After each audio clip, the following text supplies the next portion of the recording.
Hello दोस्तों, नमस्कार, प्रणाम। नमस्ते, प्रणाम। मैं आशा सरगम। मैं पुष्पा जी सरगम। हम दोनों लोग आप लोग का अपने चैनल में स्वागत करते हैं और आप लोग के सामने एक लाचारी लेकर आए हैं। आप लोग सुनिए और बीच में क्या बोलते उसको, वीडियो को स्क्रिप्ट मत किया करिए, पूरा सुनिए। गाना जो भी हम लोग गाते हैं आप लोग पूरा सुनिए और जैसा भी लगे आप लोग ज़रूर प्लीज़ आप लोग बताया करिए कैसा है, कैसा लग रहा है। सोने की थाली में जेवना बनवली, सोने की थाली में जेवना बनवली, जेवना ना जेवे चढ़ाई कई के जान मारे डकटरवा, दवाई गई के जान मारे डकटरवा, दवाई दे के जान मारे डकटरवा।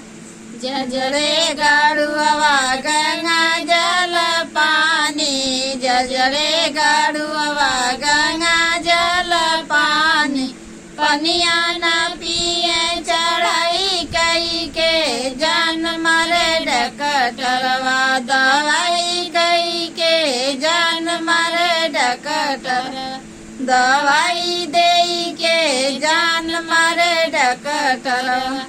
लवंगा खिलिया खिली बिड़वा लगवली, लवंगा खिलिया खिली बिड़वा लगवली, बिड़वा न कूचे चढ़ाई कई के जान मारे डकटरवा, दवाई दे के जान मारे डकटरवा, दवाई कई के जान मारे डकटरवा।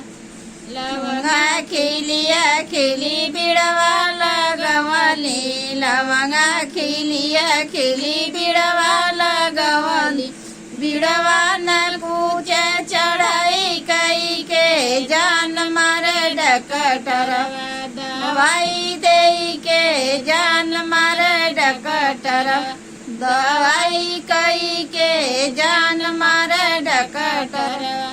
फूले हजारी कसे जल गवली, फूले हजारी कसे जल गवली, सेजिया न सोवे चढ़ाई कई के जान मारे डकटरवा, दवाई दे के जान मारे डकटरवा, दवाई दे के